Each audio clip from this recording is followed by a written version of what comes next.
Hello. Hang on. All right, good evening. Excited to have everybody here. This is our, I guess, postseason slash next season town hall. So excited to have everybody here. Joining me tonight, we have our head coach, technical director, Matt Glaeser, and then a new face joining us is our sporting director, Matt Cairns, who recently joined us and will be introducing himself to the group tonight. We're going to start just a few kind of introductory comments. Appreciate everybody that has submitted questions. I think we're at 35 questions, so hopefully you guys know any plans for the next 3 hours. No, I'm kidding. We'll try and be efficient to get through these questions, but a lot of fan interest. So we'll make some comments, get through a bunch of these questions, then open it to the floor. You know, I think there's going to be a lot of discussion, or some discussion on 2025, but we really want the focus to be on 2026, and that's, I think, what we're most excited about. But now that the season is kind of cleared and ended, we've had some time to regroup and think about it. You know, obviously this season, the club did not meet expectations this past season.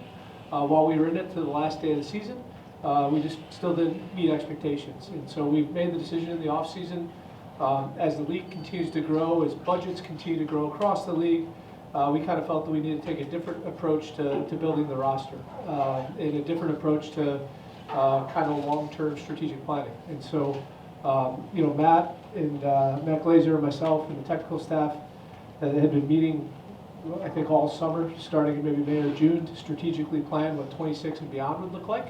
And part of that plan and thinking was to bring in some additional support on the sporting and player recruitment side. And so that's where we decided to bring in a sporting director, and really excited to have Matt Cairns join us. And we feel really good about the direction of the club. The early results, we have some news to share in a minute, but really excited, really feeling good. One, about the direction of the club on the field, but two, about some facility improvements and some fan-related experience things that we'll roll out over the next 90 days in advance of the 2026 season. So I will turn over to Matt Glaeser to make a few comments, then Matt Cairns will make some comments, we'll make an announcement and get rolling with the questions.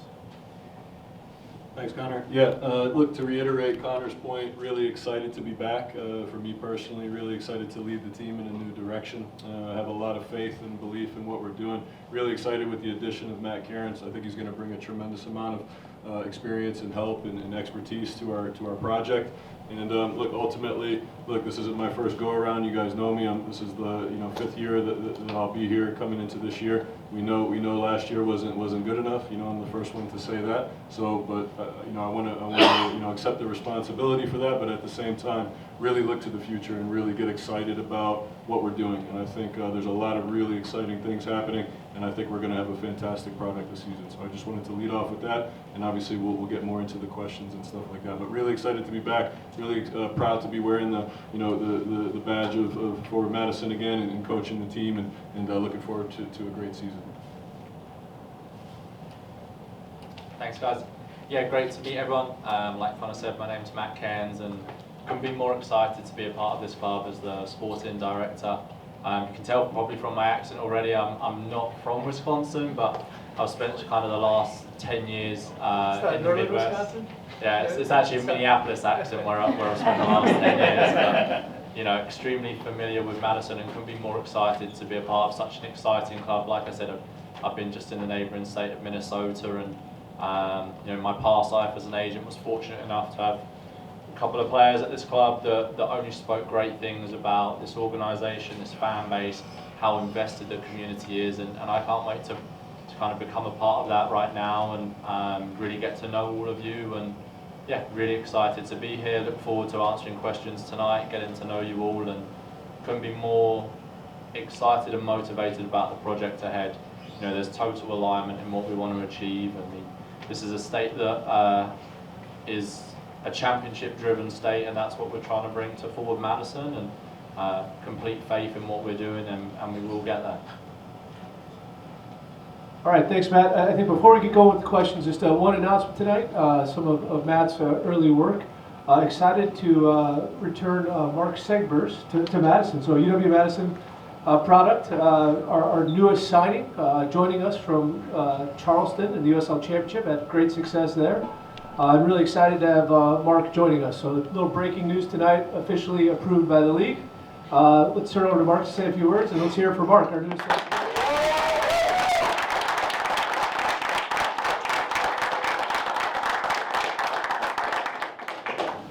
Good evening. Super excited to be here. I got to kind of start my dream of becoming a professional soccer player here in Madison, so couldn't be more excited to be back. I've had some buddies, some foes that have played here, and I've been able to watch and see how the crowd is, see how the community kind of backs the team, and just like it was in college, and I couldn't be more excited to get started. Kind of like everyone up here has reiterated, we want to win something here, we want to win a championship here, and that's the main goal, and can't wait to get started. So appreciate the warm welcome, and really excited for a big year coming up.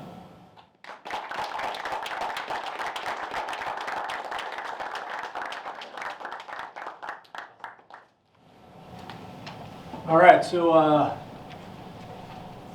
right, great.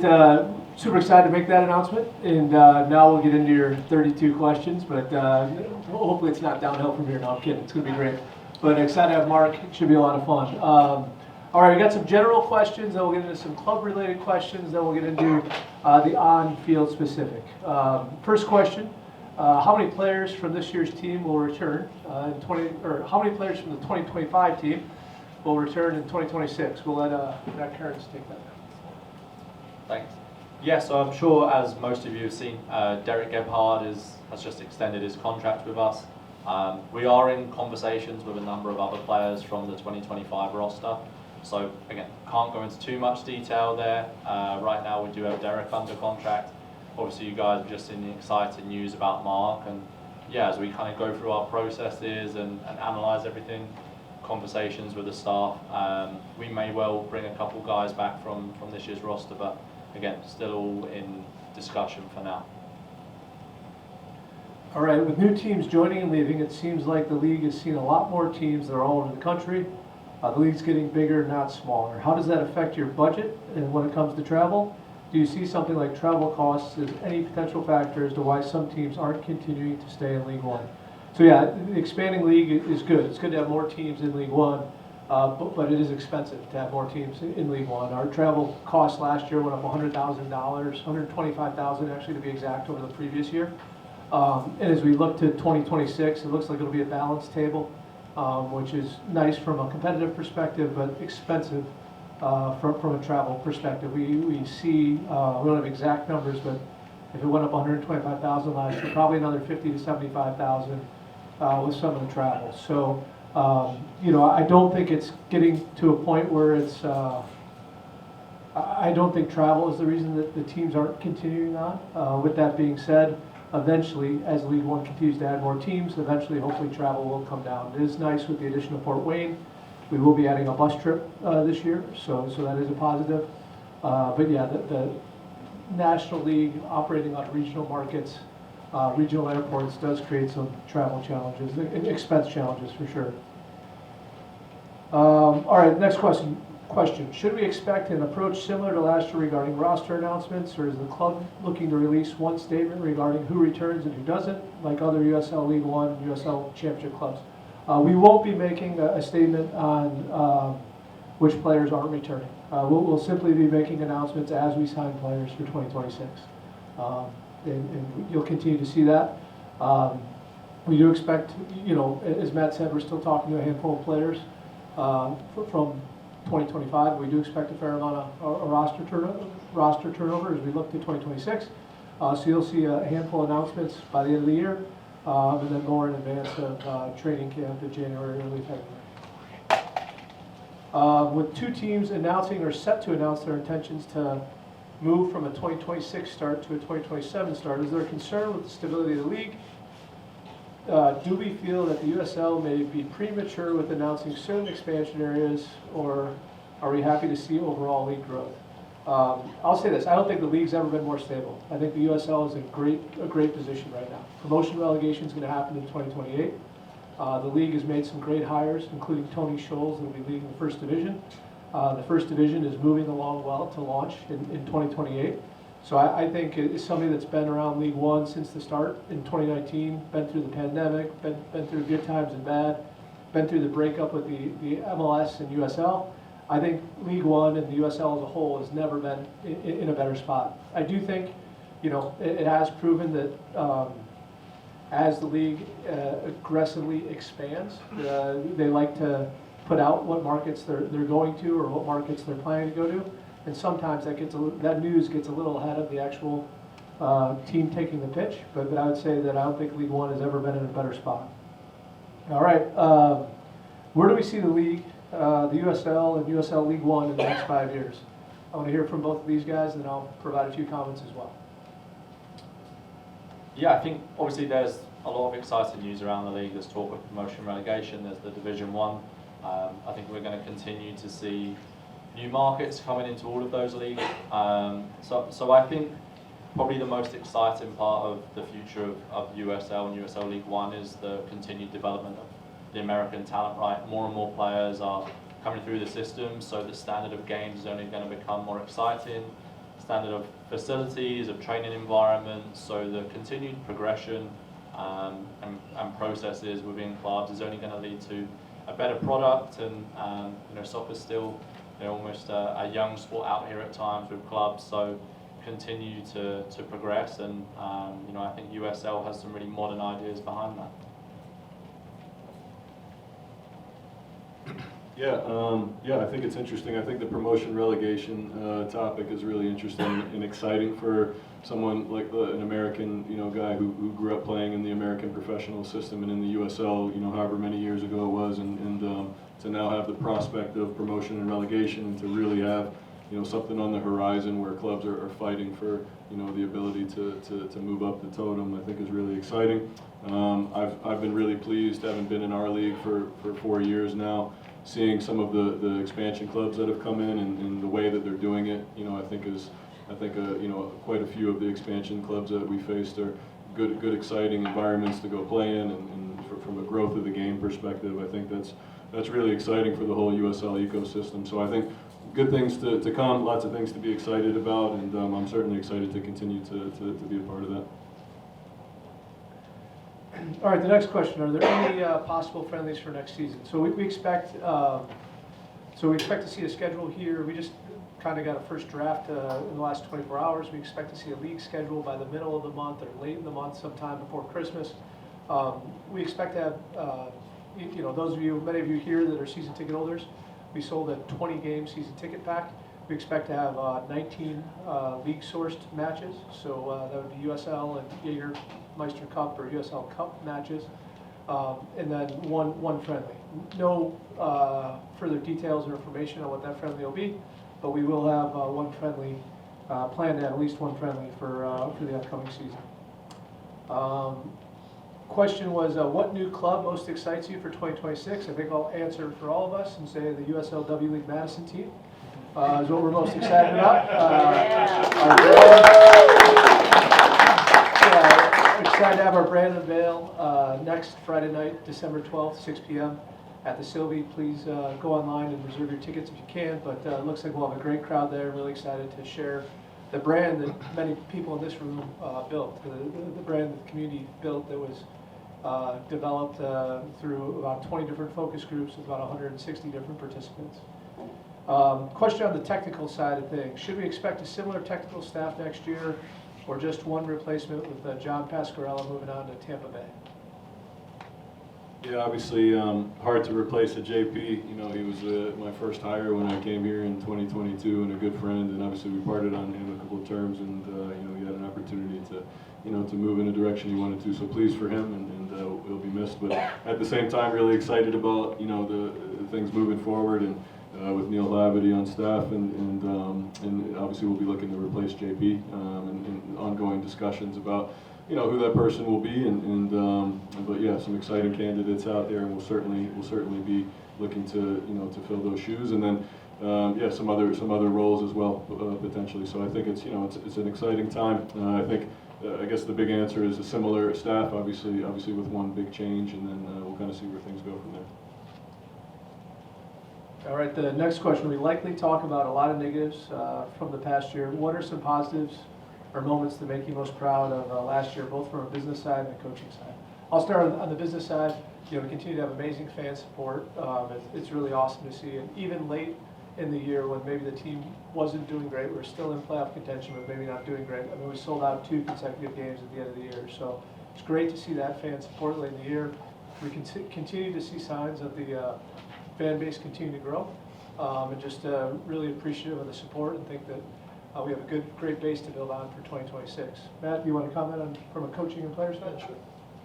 Yeah, I just think honestly, look, I think if you followed us from start to finish last year, which most of you in here I would imagine would have, or you wouldn't be sitting in here, you'd have seen that the injury situation we dealt with. You'd have seen a lot of the obstacles that we had to deal with as far as performance. Certainly, I think injuries was the big one, especially early. I think what you saw was a lot of guys getting added into the roster mid-season, loans out of necessity, to put a competitive team on the field. Anytime that happens, guys, it's never ideal. It's never an ideal situation. But at the end of the day, the biggest thing that I was proudest of sort of over the course of our season was I felt like the group fought. We tried our best. We gave it our best effort. We were still in it. We scored, quite frankly, we scored the least amount of goals in the league last year, and we were still in it on the last day of the season. So I think that speaks a lot to the coaching staff. I think it speaks a lot to a group of guys that didn't quit and give up. And yeah, it was disappointing the way the season ended to get eliminated on the last day of the season. However, I felt like we really put everything into it and gave it our best shot. And like I said, really just excited to move forward and see what the next steps are and plan for the future here. All right, I want to remind everybody, I just read the questions. I don't write these questions. This isn't coming from me. Matt Glaeser, the one negative I have for you, once again, reading the question, not for me, is about the yellow red cards you received. What steps will you take to avoid getting carded, especially the red cards? The fans have your back when it comes to the referees. Is this your mom or? No, you saw how quick I reached for that. No, listen, guys. Look, at the end of the day, I'm still a young head coach. I'm 40 years old. That's pretty young still for a head coach. I'm still learning. I'm not perfect, and you guys know whether it's cards, whether it's results. I sit up there, excuse me, every day after we lose a game, whatever the result is, and I take the responsibility because it's on me at the end of the day. I take the responsibility because it's my job to make sure that the players are aligned with what we're trying to do, and we're moving in the right direction. Okay. Part of this is one thing about the red card and yellow card situation. To be completely honest, is that I'm a passionate person. I am. I just am. It's just who I am. And now, are there some ways I can temper that a little bit better? Absolutely. And I'm always going to be working to do that. But the minute that you see me not animated on the sideline, the minute that you see me not playing the game with the players on the sideline, that's the time to be concerned about me. If you see me sat in my chair with the legs folded like this, it's probably not good. So that's who I am. I'm animated. I'm passionate. Can it be tempered? Of course it can. Of course it can, and I'll work to do that. And I'm not going to sit up here and make excuses about it. It can be better all around. But at the end of the day, I'm a passionate person. I take the wins with the highs. I take the lows with the lows and the losses with the lows. And I come in the next day and I put on a smile and I try to get the best out of the guys. So that's what it's about for me. And yeah, never want to get cards, but like I said, I think you'd probably be more concerned if I'm not getting any. All right, thanks, Matt. We're going to get into some kind of club-related topics, and then we'll get into more on-field stuff. All right, the questions here. Conor, what are your thoughts on the upcoming season? What's the approach regarding the team? Please be more specific, as the goal is to bring a championship to Madison. Should be one of the goals every year. Yeah, it's disappointing we haven't had a championship. Going into our eighth season, it's disappointing we haven't. We're one of the original clubs, and we haven't done that yet. I think the decision to kind of reconfigure how we put the team together, take a different approach, that's absolutely built by the desire to bring a championship here. We feel like we've been doing kind of the same thing year over year over the first 7 years. It's the same thing everybody else in the league is doing. And we felt like we needed to take a different approach that's potentially a little more analytical, a little more methodical, and a little more what you see at kind of higher levels across the U.S. and across the globe. So, yeah, we absolutely want to bring a championship here just because we're taking a different approach, just because the roster is likely going to get younger than it was in 2025. That doesn't mean we're changing the goal. The goal is absolutely to bring a championship, and that's our focus. And I think we've got the right guys here to lead us to that. Are there any updates regarding the Madison Super League team? How's the progress going with the city? So, you know, our focus right now is on the W League team. We're excited to launch the W League team, start play in May. We'll launch the brand next week. We're nearing 900 season ticket holders, which is amazing, great community support. We think if we can prove that concept and that product goes well, as women's soccer leagues continue to grow at multiple divisions here in the U.S., I think that'll present opportunities for us to consider if professional women's soccer is the right fit for Breese Stevens Field. And I think it very likely could be, but our focus really is on the W League and making sure we have a successful team and a successful launch for May of 26. Are there any fun things in store with Forward Madison for the World Cup? So we want to become your home for the World Cup. This space will be open the first 2 weeks of the tournament, every evening for the matches. All the U.S. men's national team games will be shown out on the video board, so we'll open the full facility and show the men's national team games on the video board. We want to be your home for the World Cup, and we're going to kind of celebrate the summer of soccer here with the launch of the women's team, with the World Cup, with Forward Madison, and celebrating 100 years of Breese Stevens Field next year. So really going to be a lot of fun, and I think a lot of opportunities for the community to gather around soccer next summer. All right, the next question. Matt signed a multi-year contract following 2024. What does a multi-year mean? And is Matt coaching for his job this year in 2026? Is there anything that must happen for Matt to continue as the coach? Listen, there's no absolutes on, we're not going to say it has to be playoffs or this. Our goal, as I mentioned, was a championship. Our expectation is to get in the playoffs. While Matt is in the final year of his agreement, I think it's fair to say that everybody in this business is on one-year contracts. I'm on a one-year contract. I own the team. You know, we're not on 10-year contracts. We all have to perform. That's the expectations of my partners. That's the expectations of our fans. So I think we approach every year as a contract year, and that's how we're approaching 2026. There's a comment about how bright the LED display boards are. I think that's a really good comment, and I think we're going to see what we can do to, we dim those as much as we possibly can without them turning off. But I think we can work with our partners to change the colors and work with colors that are less bright, that allow better viewing both at home but in the stadium as well. All right, a handful of questions here. One question is, can we please get menstrual products in the restrooms throughout the stadium? I've talked to our facility staff, and yes, we can get that done. That'll happen starting in 2026. How can I become involved with the women's team? So if we're building a women's supporters group right now, if you want to email Kyler Donovan or info@forwardmadisonfc.com. We're building that women's supporters group right now. We'll be a separate group from the Flock, which is the best supporters group in all of USL, potentially American soccer. But we're building that supporters group right now. If you'd like to get involved, we'd love to have you involved. Folks are asking how they can support both the men's and the women's teams without breaking the bank. We haven't rolled it out yet, but I think we may have some kind of ticket exchange program. So if you are a men's season ticket holder, you want to exchange a ticket for a women's game or vice versa, we'll likely do that to allow people to enjoy both experiences within their current season ticket package. We will limit that to maybe one or two tickets, so it won't be a fully transferable, but we do want people to be able to experience both. Any updates on the replacement of the turf? Yes, so the city put the turf project out to bid. There was an accepted bid last week that goes in front of the Board of Public Works on December 10th. But all indications are that we'll have new turf by the time we open next season. With that new turf project, we're pushing back our home schedule. That we do not plan to host a home game before May 16th. So we will be on the road to start the season. But we will have brand new state-of-the-art FIFA grade turf. All right, hopefully I'm through this here. Are the colors USLW Madison similar to Forward Madison?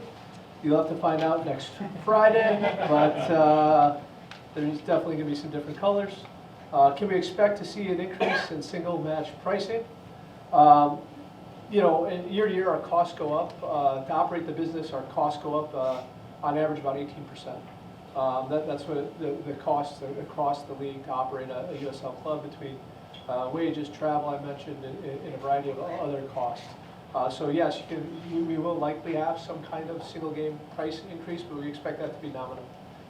3 to 5%, probably similar to a cost of living. Not all tickets will go up. We always try and keep some prices static or flat, but unfortunately, due to continued increased operating costs, there will be some increase likely in single game tickets. And then, are you able to further comment regarding the future of Milwaukee Pro Soccer, considering the recent news that's come out of the Milwaukee news reports? Nothing's changed in Milwaukee. We're full speed ahead. We're determined to bring pro soccer to the Iron District. We've actually made a lot of great progress over the last 90 days, I would say. Listen, it's taken longer than I think the ownership group has wanted, obviously, to bring a stadium. But when costs have gone up significantly since we started the project, we're looking at an $80 to $90 million privately funded stadium. So it's going to take a while to put that together. But nothing's changed from our group. The group's fully committed. I'm excited to bring pro soccer to Milwaukee and to the Iron District. All right, I'm off the hook here now. Get over to you guys on some technical stuff. How are we going to? This is a basic question. How are we going to score goals next season? Good question. Good question. Kick the ball in the goal. No. So, look. At the end of the day, like I mentioned it before, our XG the last few years, expected goals is solid. Okay, last year it was top 4 in the league, and we sort of lived up to that XG. Right, I think we were top 4 in goals scored, top 3 or 4 in goals scored. This past season in 25, our XG was middle of the pack, but I think we underperformed it by about 12, which is just unheard of, quite frankly. So, look, at the end of the day, a couple of things. One, we got to perform to our metrics. Okay, so that starts with myself, the coaching staff, making sure we're putting guys in the right positions to score, getting the quality service, creating the best chances, getting touches in the opponent's 18. Those are all important things. And we also need guys that can convert chances, guys that can serve.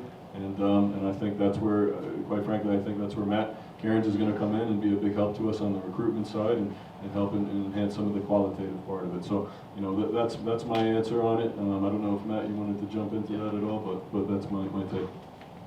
Yeah, it's a huge part of recruitment. Is obviously we're quite data driven, so it's finding players that we feel confident through the data, but also the eye test. A balanced recruitment strategy of players that have that final third quality, and that's a really hard thing to find. And obviously every team in the world is looking for a number 9, right, unless you're in Manchester City or Bayern Munich with those two. So we're really confident in our process to find that.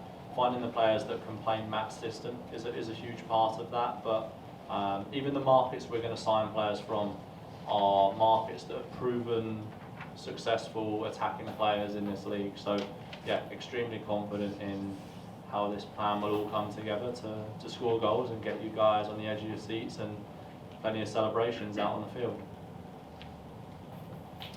Great. The next question: what is the home schedule looking like? So I mentioned that what's the home schedule looking like with the turf replacement and women's team matches? I mentioned we should have our schedule later this month.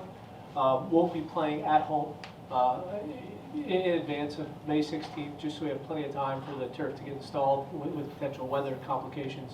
The men's schedule will be built first. It's just kind of how the USL works. So the League One schedule will be completed this month. Then the USLW League scheduling process will start next month. So not planning to have any or many doubleheaders. The hope is to let the game stand alone.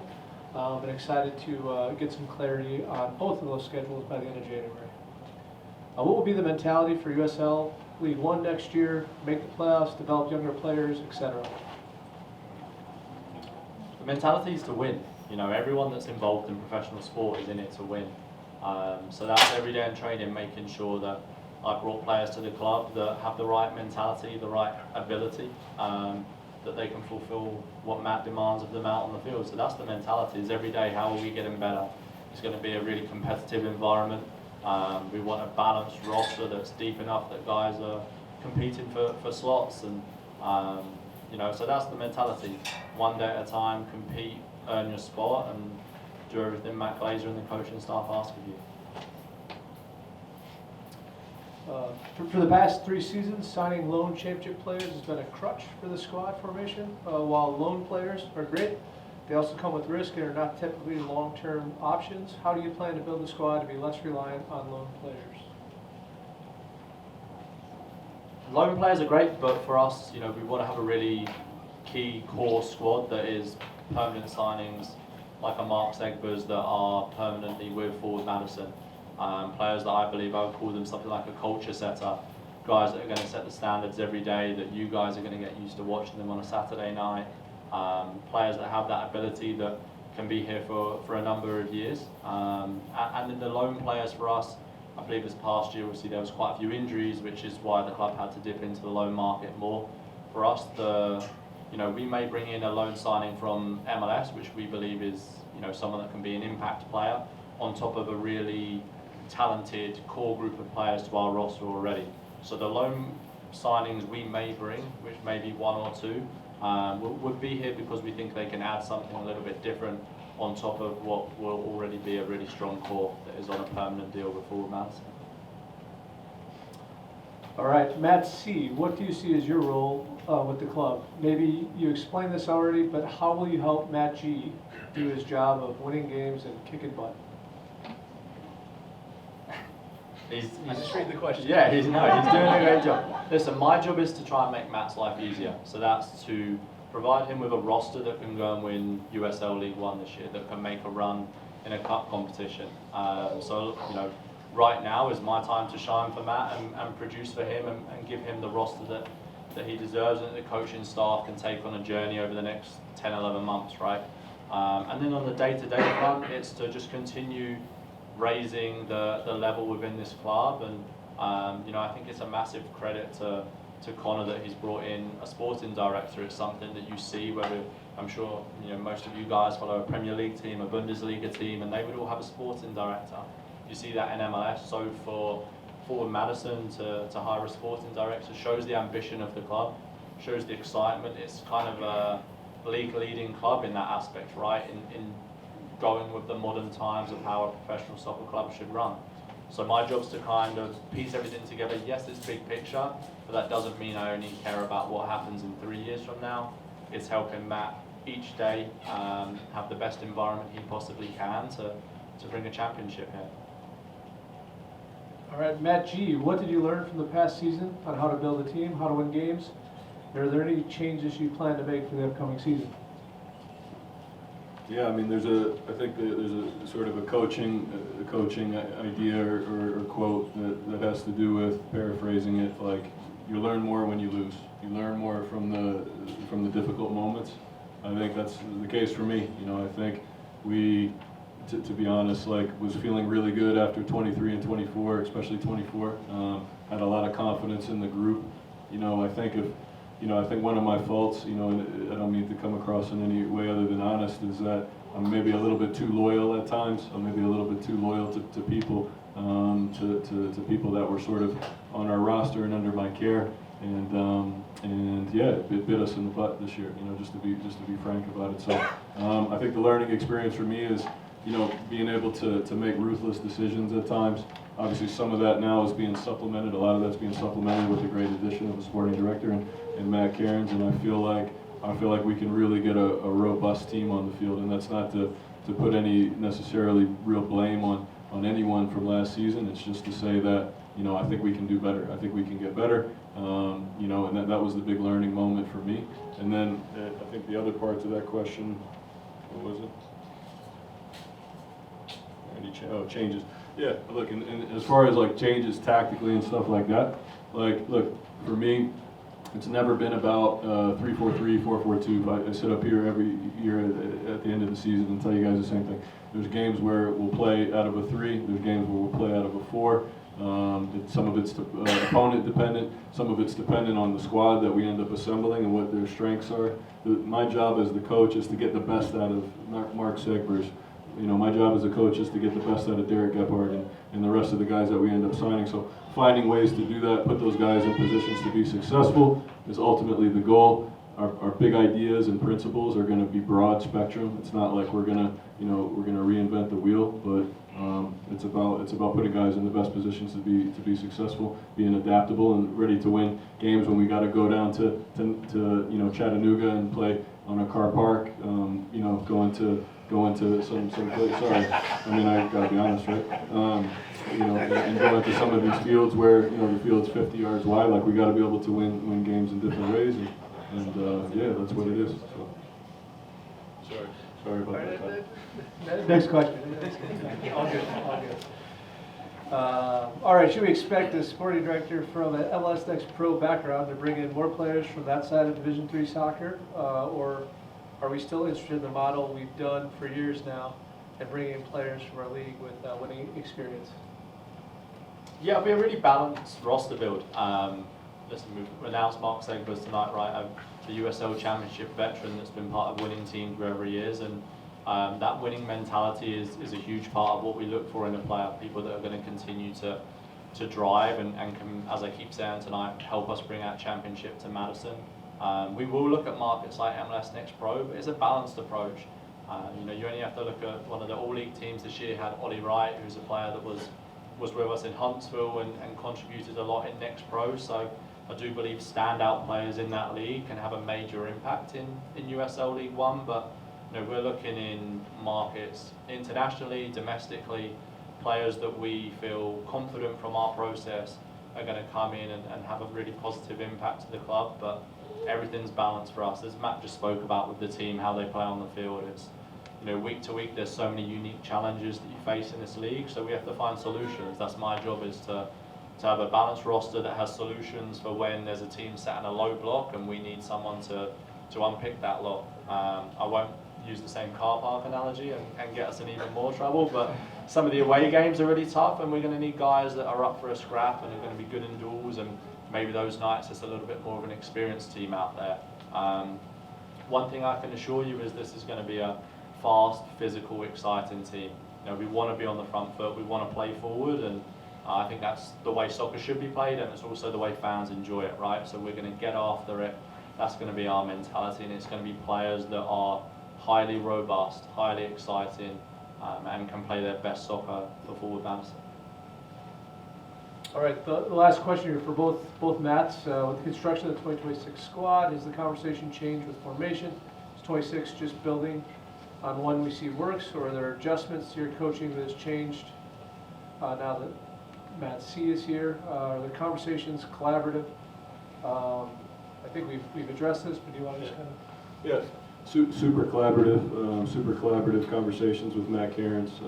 It's been fantastic. So I think, yeah, just everything that we've talked about, being adaptable, being able to win games in different ways, and yeah, just being able to thrive in different environments. So those are the big things. And yeah, sorry about the car park thing.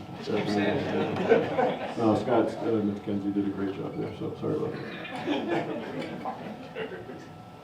I think there's one other question about how's the academy doing. The academy first teams are down at MLS Fest, Next Fest down in Mesa this week. But for launching the academy in essentially 60 days, it's been a great first fall. Aaron Holbein and the staff have done a great job, and a lot of really good stuff to build on, both for the spring but also for fall of 26.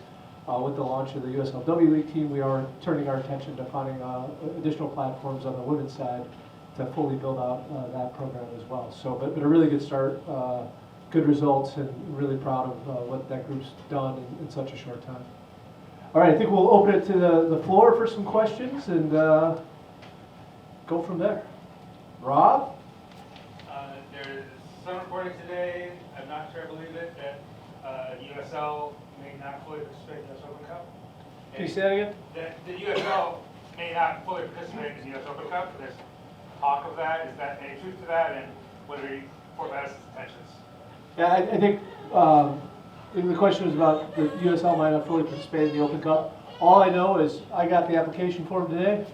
We've submitted it, and we're planning to play in the Open Cup in 2026. That's all I know. With that being said, just transparently to our fans, our home games could be challenged in the month of April because we won't have a facility here with the turf, but we are planning to participate. Along with that, would we be trying to go to somewhere else for those early Open Cup games, or host somewhere that is not Reese-Stevens, Ball Field? Yeah, I don't, we'll continue to assess it, and we've got a few weeks to figure out the actual home application. We will apply to participate and plan to participate. We'll have a few weeks, and we've previously discussed. I don't think, my initial thought is we're probably not going to host in the early rounds. From the standpoint of, I don't think we can replicate this fan experience or player environment that we have here, anywhere else in the market that really makes it a great experience. We'll continue to look, but in March, playing in March, that limits the facilities available here in the market. And our early thought is that we'll probably, unfortunately have to be on the road for maybe that first couple rounds. And to be clear, that'll be a one-year thing. This turf, it's like carpet, it's supposed to last 8 to 12 years, so we should be good for a while. Go ahead. With the men and the women coming in and the academies program, is there any talk or plans of potentially having an indoor training facility for Madison, etc.? Yeah, the question is there any talk of an indoor training facility? I mean, it's amazing, a market the size of Madison with 20,000 kids in Dane County playing soccer doesn't have a full-sized indoor public use facility. I believe the Twin Cities have, I think, 11 or 12. I believe their outdoor leagues go right from outdoor to indoor, back to outdoor. They just keep playing right through almost a 12-month season. So it's a shame we don't have that here in this market. We are involved, all I can say is we're involved in multiple conversations to be a part of trying to bring a indoor facility here. We won't be the lead on the project, that wouldn't be our focus. Our focus is what happens here at this facility. But I think we can be a really good partner and a really good tenant, and hopefully a good part of the community trying to bring a full-size indoor facility here. So we're absolutely working to be a part of that solution for the community. Mitch, all right. Hello, Matt. Hello, Matt. Hello, Matt. Sorry. Now that we have a Matt on the technical staff and a Matt in the front office, how long until we have a Matt on the roster? On a more serious note, Matt Cairns, I do have a question about sort of the ethos that you have in terms of the sorts of players that you look for when you're signing. Do you have some sorts of qualities or something like that in players that you look to sign? Yeah, so it is a data-driven kind of lead approach, but like I said, it's very balanced to the eye test too. Different positions, of course, looking for different qualities, but like I said earlier, it's players that have a level of athleticism, robustness, but the technical ability on the balls, who play the way Matt wants to play the way I believe soccer should be played, and so we can go after teams, score goals, and win championships. In trying to be a more data-driven team, are you going to make some of this data available to the fans? I know the league for a period of time had stats available to fans and then removed it or made it harder to find. And so I started charging for it. Yeah, something like that. Now I'm going to be in trouble. It's a great question. I actually hadn't thought about that. Listen, I think when we sign players and you see maybe a little bit of the backdrop, obviously we'll try and share the reasons why we've signed that player and maybe can include some of the data in that. Like I said, specifically in certain positions, the profiles behind that, yeah, data will play a huge part of it. Of course, the eye test is still there. We're, crunching film a lot at the moment. But yeah, that's a great idea, and we'll certainly try and find ways that we can share some of the aspects and some of our processes without giving away our true recruitment model and giving the other clubs a head start.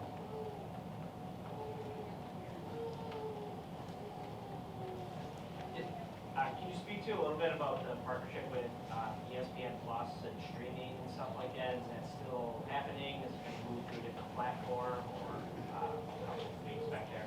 Yeah, great question. Does the league plan to continue with ESPN Plus or other platforms? Yeah, I believe we'll be on ESPN Plus. All of our games will be on ESPN Plus. the games that are not on ESPN Plus, so be on Glaeser through the CBS and Paramount network, Paramount platform, and then League One will have a limited number of nationally broadcast games, whether it be on CBS Sports or potentially ESPN2. We don't have all the information on that yet until the schedule is finalized. I will say I think we had 8 or 10 games locally televised, and we'll work to at a minimum hold there, if not increase the number of locally televised games for our fans as well. I know historically, obviously things are a little early right now, but you guys would like to keep the roster to a little less than normal. What is the number of players you guys will plan to sign this next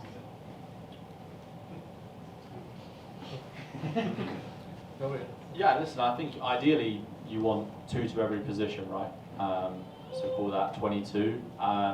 Within that, we want players that are versatile enough to play multiple roles within the team. And as we've spoken about the different weekly challenges, and I may as well mention car parks one more time whilst we're at it. But with the unique challenges you get playing in this league, we want guys that can solve problems, solution players, right? So you could probably work off a base roster of 22 players.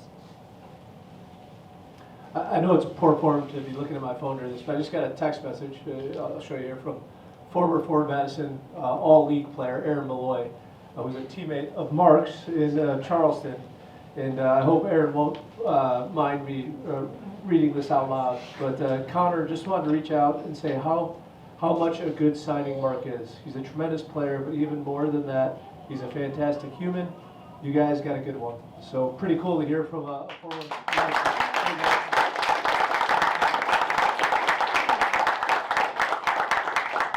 Pretty cool to hear. And I should mention our director of soccer operations, Keith T. Meyer, I believe was a huge part of recruiting Mark to the UW Madison. And I think Keith will tell you, same high school, different classes, is the second and third best athletes of all time, I think, out of that high school. Is that correct? Mark's second, Keith's third. Who was first, Keith? Trent Green played in the NFL. Trent Green, there you go. Yeah, Trent Green. So yeah. Is there a question this way? Hey, Dave, how are you? Good, thanks, Connor. Do we know what Aaron Malloy's transfer price is? It's not our budget. I haven't asked, but I'm pretty sure it's not our budget. Let's be honest. But yes, it'd be great to have him back. Yes. I got a question for Coach Glaeser. With us not starting until May, for the home games, obviously we're going to be on the road. That's pretty normal. Usually you have a couple home games, but you're even more heavy on the road. Does that change how you approach the preseason at all, or are there thoughts from changing it already that you had already had? I was wondering if you could speak to that a little bit. No, it's a good question. Look, generally we're given the geography of where we are in our facility, situation that we've spoken about. We're on the road a lot in preseason, so we're used to that. And part of the strategy in being on the road a lot in preseason is to prepare us to be on the road a lot at the beginning of the season, and so we're comfortable sort of in tough situations and tough environments.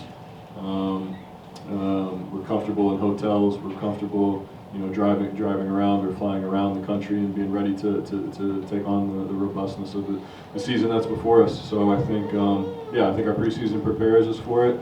And yeah, we'll embrace the challenge and go in and be road warriors. And I've asked the guys to do it in the past, and we've been able to do it. And I can't see why it would be too different this time around.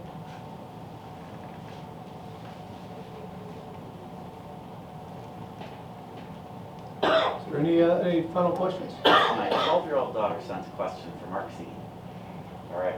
The question is, when will you announce that you've re-signed Vern Shipman? And if you haven't re-signed him yet, what do we have to do to make that happen? Yeah, as I said at the start, we're still talking to some players. Can't go into this, but listen, he's been an amazing servant for the club.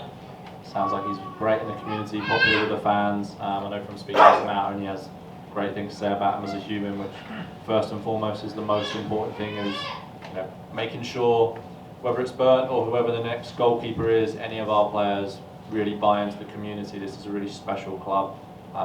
Like I said, from Derek Gebhard to Aaron Malloy, people I've been associated with that have spent time at this club absolutely love you guys. And one of the reasons Mark wanted to to join the club is he knows how vibrant this club is, how the community is. So you guys being yourselves does help us in the transfer market. So whether it's Bernd or someone else, love the passion and the energy you have for our players.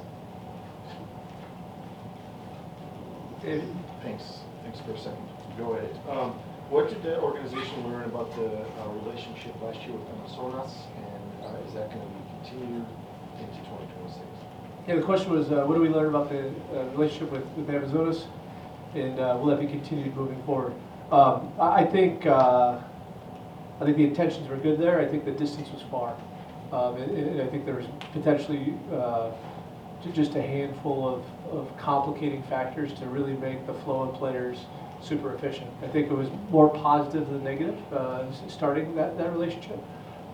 That relationship and dialogue continues, but as we build our roster for 2026, I think our focus has shifted a bit with a sporting director that will take a slightly different approach to procuring talent. So I wouldn't say that we're opposed to future partnerships like that, but I think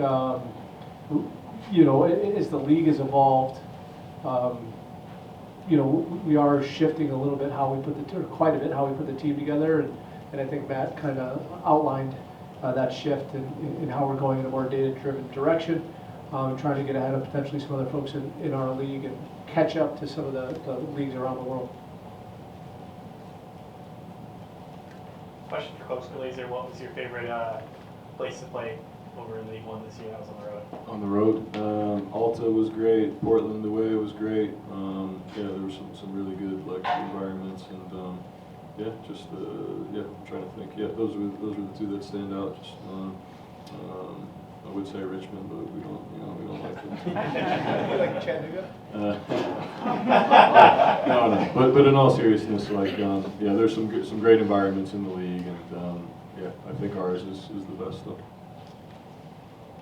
And I'll just echo that. I mean, I'll give the league credit. I mean, there's some great additions last year from a business or environment perspective. Portland being an amazing lower division or just amazing pro soccer story. And it looks like the team in Boise is off to a great start as well, and several other really strong clubs as well. So I know the growth of the league makes it challenging from a travel perspective, but the league is adding some good operators and good clubs, and they're doing good things for lower division soccer. Mitch, did you have a question? Yeah, a question for Coach Glaeser. With Baird not getting married this offseason, do you think he'll have time to do the polar plunge? Yeah, I would like to do the polar plunge. Are we in, Andrew? Yeah, let's do it. Yeah, absolutely. I'm busy. All right, Tara. What are you looking forward to the most this next season, each one of you? Oh, I think I missed that question. That was in there. The new guy. I can't wait for the home opener. Honestly, I'm everything I've seen and heard about home games here. So, just from a selfish perspective, that first home game is going to be really special for me. I know my two kids at home are already buzzing for it as well. They've got their jerseys, and they can't wait to join the flock. I think just getting the guys back in, and getting going on the grass. I think as coaches, as players, as people on the technical side of the club, that's what we live for. So even just to see Mark, tonight and meet him face to face here, and Derek, and I'm just really excited to get the group back together for preseason and get back to work, and that's what we enjoy the most, I think. Yeah, I'm excited for the home opener. The fact that we're going to kind of have, be on the road for so long, not have any games in April. There's going to be hopefully some pent-up interest and demand, and for our group, that's going to be a really long off season. In fact, we weren't in the playoffs, but we'll be on the road to start. It's a really long off season. So I think that first impression of new turf, several other facility improvements that we'll be rolling out in advance of opening day, some new offerings on the food and beverage side. Hopefully the experience should be better than ever here. We're really excited for that. Keep in mind too, May of 2026 marks 100 years of Breeze Stevens Field as well. So we'll be celebrating 100 years of this facility, which will be a lot of fun. John? Oh no, sorry. Oh. All right, any other questions before we wrap up? We'll go here and then we'll go here. Kind of looking back on history of the club, Conor Caloia, Chris Leonard, like the guys that were the spine of the club, how are you looking to past experiences for character of players? And how are you going to make sure that we have a strong back line, goalkeeper, and then a finisher? Go first then. Yeah, the call's critical. So actually in my former life as an agent, I was Aaron Malloy's agent and worked with Conor to bring him here, and seeing that character, that personality. Having a strong spine is everything. The team's kind of built from in to out, right? You need goalkeeper, centre back, central midfielder and striker. That's just crucial to the success, whether you're talking about famous Chelsea team with John Terry, Frank Lampard, Didier Drogba and Petr Cech, or whether you're talking about players at forward Madison like Conor Caloia, Aaron Malloy, guys like that. So we know how important that is. We are putting, like I said, endless amounts of time in the film room. I think I speak to Matt more than I speak to my wife these days, going through players, and but we see everything similarly. We'll challenge each other, we'll talk about players, but ultimately we know the types of players, the types of people we want at this club, but I love that that's important to you as well, and that's where your mindset is, because we know you have to have a strong spine to be successful in soccer, whether you're playing League One, Premier League, college soccer, whatever it is. So yeah, it's a crucial part of the roster build. Yeah, I would just say that it's, in addition to watching the film, it's a lot of the dialogue, the conversation that you have with players. It's different with each player when we're recruiting the player. So the process for like a Mark Segbers, who's a proven guy who obviously, a guy like Keith T. Meyer, recruited, maybe that process is slightly different where we know his character, we know what he's done already in sort of the Madison community. Whereas opposed to a player with like a little bit more of an unknown profile who we don't know as well, there's more of a dialogue, there's more some pointed questions that get asked from myself and Matt Cairns about sort of how we would find out about their mentality, how we would find out about their training habits, what they do in the off season, why they want to come to Forward Madison. Those are all really important parts to get guys in to help us build the culture that we want. Yeah, Conor, you mentioned the age of the facility, and I know the club has put a lot into like doing the bar and front office areas, and new turf is coming in. I was just wondering, are there any other like future projects you guys are considering, to whether it's to improve like player experience, like locker rooms, or if it's like increasing capacity or fans for these things? I just wondered if you. Yeah, great question. I should mention we are actually rehabbing the showers, and there is some improvement going on in the existing locker rooms, the original 100-year-old locker rooms. In advance of the women's team coming next summer, we are doing some improvement there with the city right now. So improved player experience there, improved turf, and then from a club perspective, we are looking at a handful of food and beverage improvements from a facility perspective as it relates to 2026. As we look longer term, we are working with the city on a longer term planning and envisioning. This facility's been here 100 years. We hope it's another 100 years. And so, any great old facility like this does take, does require continued investment. It is a city facility. We have a long-term lease for the next, I think, 8 or 9 years. But we will continue to contribute and work with the city to make sure that, one, it stays a great facility that it is, but two, it continues to be a great place for folks to enjoy soccer matches, concerts, and other events. So I don't have specific plans, but we continue to develop plans and have dialogue on the longer term visioning for the facility. Questions for the new sport director. Just to get to know you a little bit more, you mentioned Chelsea earlier, it's like a Premier League team, I imagine. No, it's not. I'm from North London. My family's Tottenham Hotspur fans, which probably will get booed. Usually does wherever I go, but no, I know Arsenal are a massive club, scenes everywhere, and which I have nothing but respect for, honestly. But yeah, I grew up a Tottenham Hotspur fan. And then what was your most exciting thing that you had when you came to Madison? Like, what's been the experience here? What's been your favorite place to go to, and just overall Madison in general? It's early. Yeah, listen, I think I was very excited to have some cheese curds my first night in town. They didn't disappoint. RJ Adley's, I think was the name of the place. Sensational cheese curds. So, but like I said, the thing I'm most excited for is the home opener. Like I can't wait to experience the home game here. So, cheese curds and soccer is a great combination. All right, well, if there's not any other questions, I want to thank everybody for coming out on a cold, very cold, and somewhat snowy night. It's great to get everybody back together. Really excited as we build to 2026. I hope to see everybody next Friday at the women's brand launch, 6 o'clock at the Sylvie. And really excited to welcome Mark Segbers back to Madison as well. So thanks everybody for being here. Have a great evening. Thank you.